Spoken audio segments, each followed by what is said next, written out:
estos días he visto varias informaciones que me han animado a hacer este vídeo. Pues si la NASA nos cuenta muchísimas mentiras, en los foros de los supuestamente despiertos también nos dicen muchísimas barbaridades. Barbaridades que también pasan a ser mentira cuando, una vez que les has avisado del supuesto error, aún siguen diciendo lo mismo. Tal vez sean tontos del culo simplemente, o tal vez puede que sean disidencia controlada para ensorbar el charco. Comentando sobre esta fotografía de Saturno que vemos aquí, dicen en un foro que esta fotografía de Saturno es falsa. Y la borregada que se autodenomina despierta disfruta con la mentira y le ríen la gracia, llamando de borregada a su vez a los que saben que esta fotografía es real. Pero eso para mí no tiene ninguna gracia, más bien causa una pena muy grande. Pues además lo ponen como ejemplo de censura, pero la censura en este caso está perfectamente aplicada.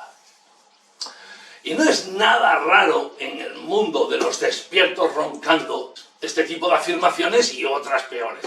Afirmaciones erróneas, como digo, o tal vez simplemente mentiras. Como sucede también en este ámbito con los meteoritos. Y que Saturno es como muestra esta imagen, no merece la pena más comentarios. Pero en este vídeo voy a dar razones, sí, de por qué los meteoritos sí que son rocas, que es lo que niegan en estos foros.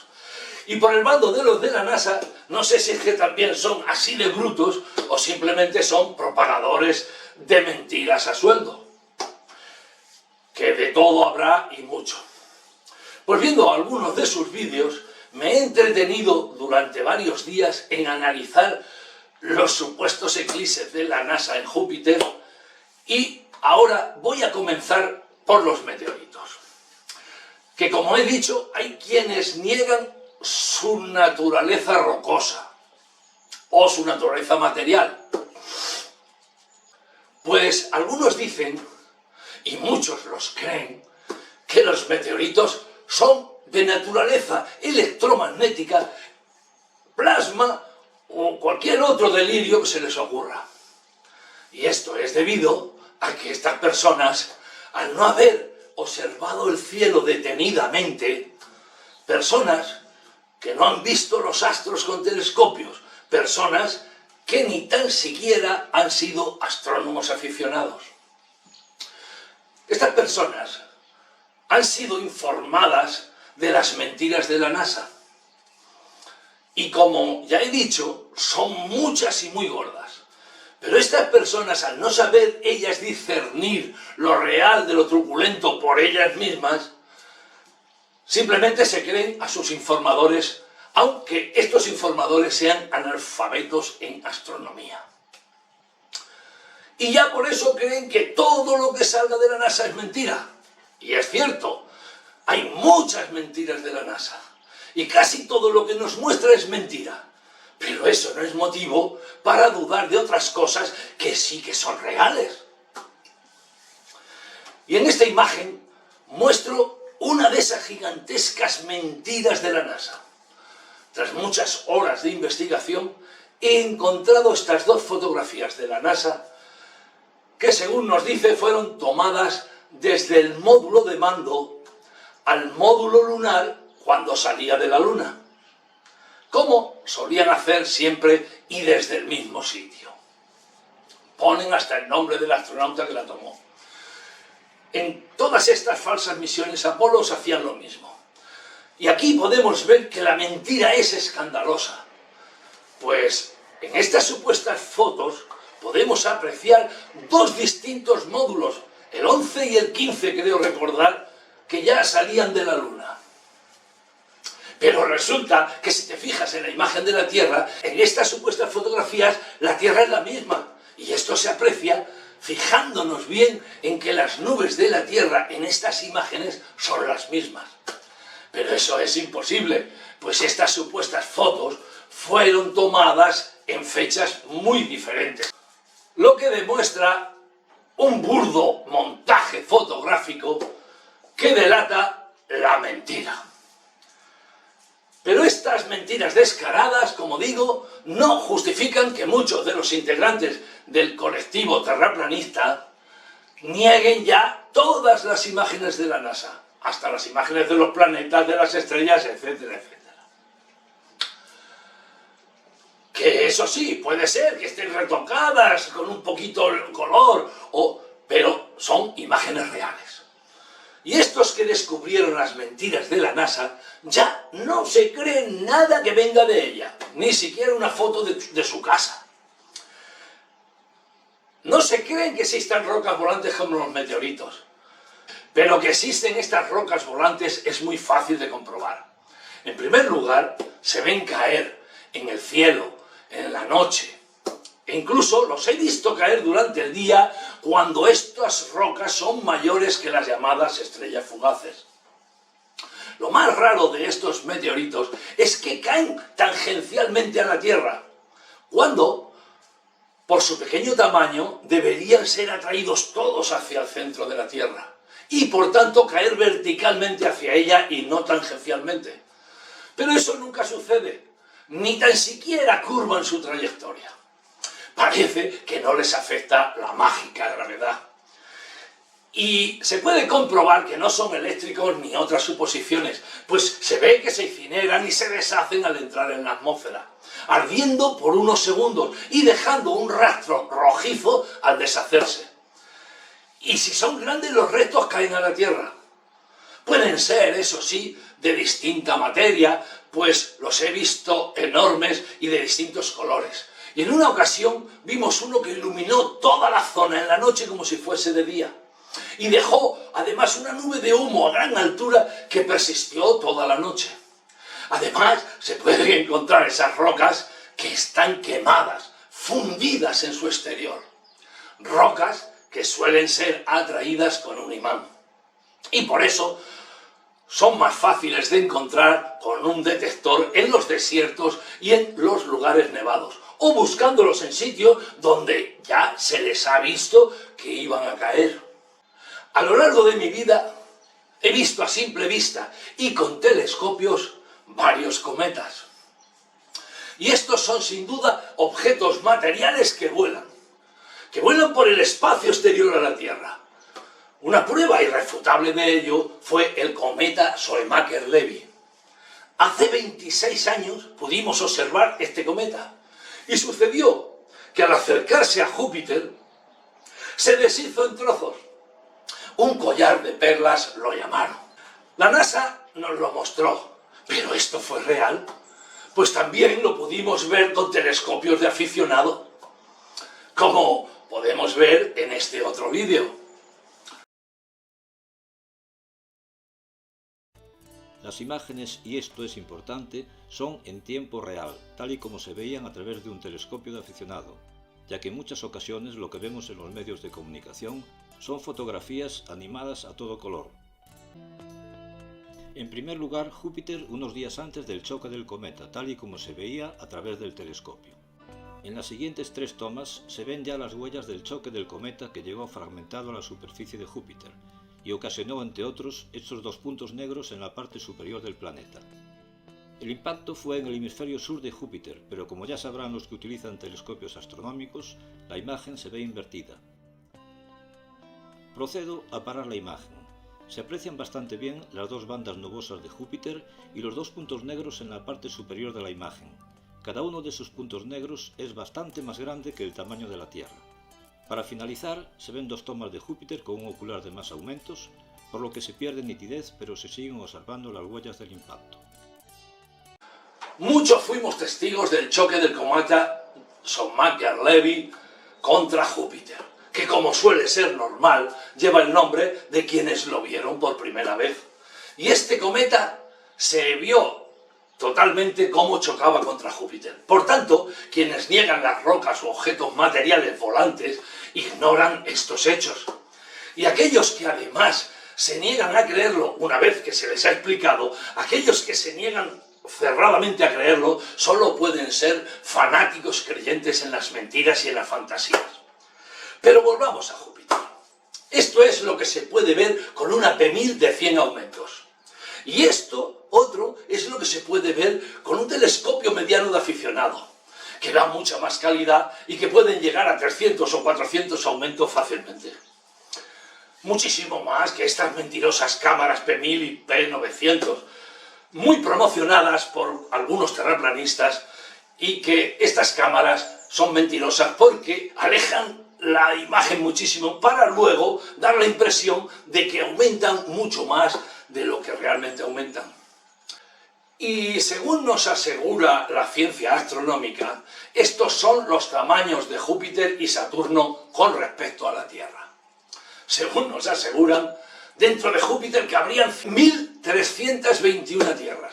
La Tierra nos dicen que es más pequeña que la mancha roja o la tormenta roja de Júpiter. De Júpiter también nos dicen que tiene más de 70 lunas, pero solo 4 son fácilmente visibles. Son las llamadas lunas galileanas. Pues si fue Galileo quien fue el primero en verla, con su pequeño y rudimentario telescopio. Estas son las 4 lunas. Y podemos ver que hay 2 más grandes y 2 más pequeñas. Y ahora las vamos a comparar, estos tamaños oficiales de estas lunas, con la Tierra y con nuestra propia luna. Las 2 lunas galileanas de Júpiter más pequeñas de Júpiter son Io y Europa, que son semejantes a nuestra luna en tamaño. Y las otras 2, Calisto y Ganímedes, son un poquito mayores, pero no mucho. Y las 4, por supuesto, son muchísimo más pequeñas que la Tierra. Es muy interesante recordar estos tamaños para comprender lo que quiero exponer a continuación. Esto es lo que estudiamos de un eclipse de Sol. Algo que no sucede en la realidad, pues nadie ha visto penumbras durante un eclipse de Sol o un eclipse de Luna. Y si Eratóstenes nos aseguró que los rayos del Sol caen en forma paralela a la Tierra, no se explica eso de la penumbra y, sobre todo, tampoco tan escasa umbra en los eclipses que suceden aquí en la Tierra. Pero si los rayos del Sol caen paralelos a la Tierra, como parece lógico, creo que los eclipses de Sol en la Tierra deberían ser como nos dicen que son los eclipses en Júpiter.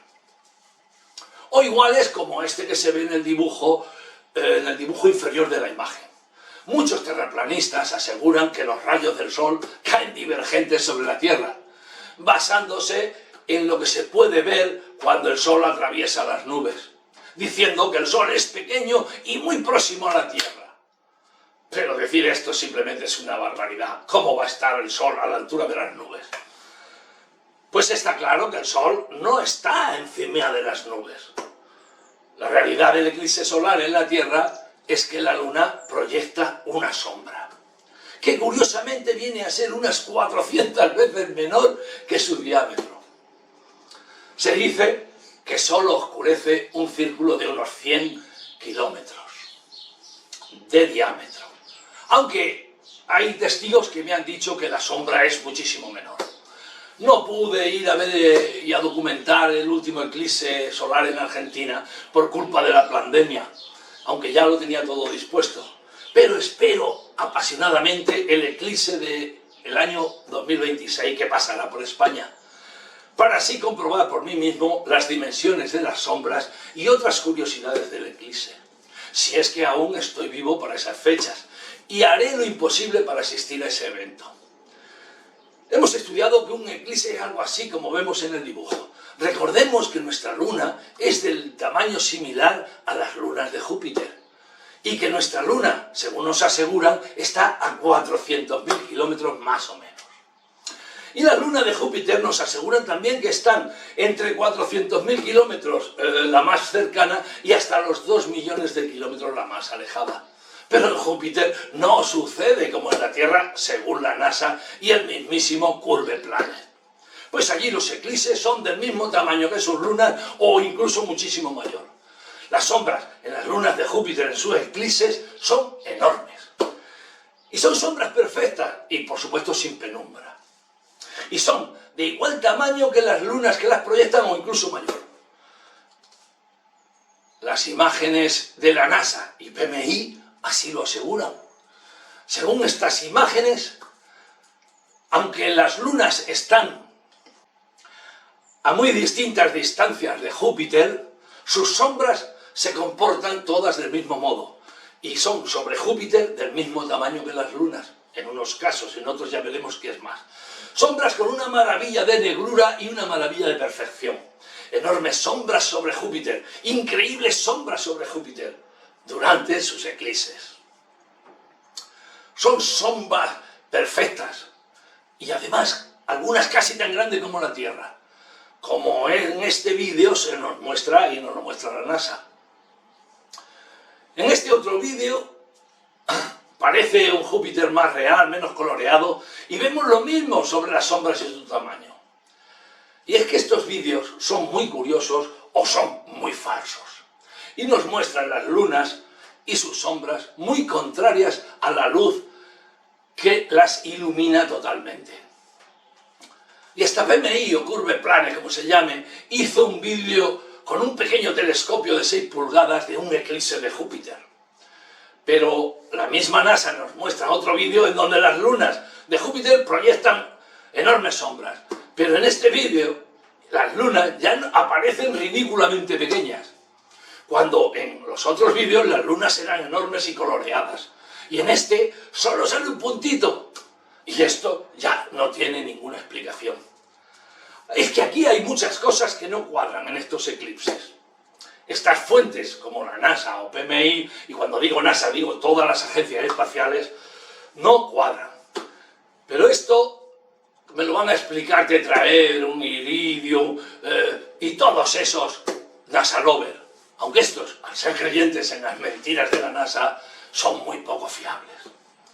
Y es que siempre que vemos Júpiter, este planeta siempre está iluminado totalmente. Cuando no lo vemos está al otro lado del Sol.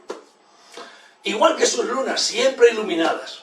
Lo mismo sucede con Marte o con Saturno. Siempre están iluminados. Pues estos planetas, vistos desde la Tierra, no tienen fases. Como si sucede en la Tierra con la Luna y con Venus. Estos planetas, por tanto, están iluminados siempre, al ser observados por la Tierra. Igual que sus lunas, siempre están totalmente iluminados. Pero en estos eclipses que nos presenta aquí la NASA o PMI, en estos eclipses de las lunas de Júpiter, el Sol está en otra parte. No está de frente al planeta ni a las lunas. Según estos eclipses y sus sombras, las lunas están completamente iluminadas, pues el Sol les da de frente, como podemos ver. Pero, sin embargo, proyectan sombras como si el Sol le viese de lado. Así que esto no cuadra. Pues, si a Júpiter y a sus lunas el Sol les da completamente de frente, cuando las lunas pasan por delante de Júpiter, la sombra de sus lunas deberían estar alineadas Sol, Luna y planeta. Y eso no se ve en estos vídeos.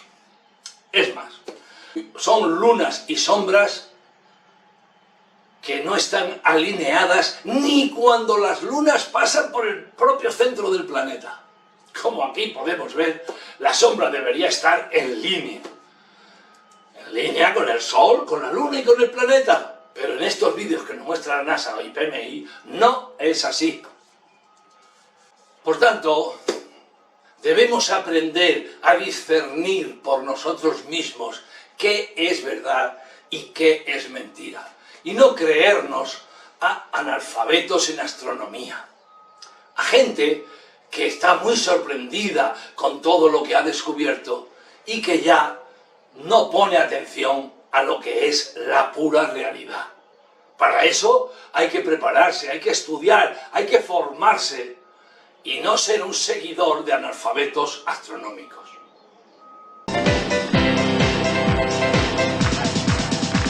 ¿Dónde está la mosca? Aquí o aquí. ¿Dónde está la mosca? Aquí o aquí. ¿Dónde está la mosca? Aquí o aquí. ¿Dónde está la mosca? Nada más por hoy. Salud y saludos.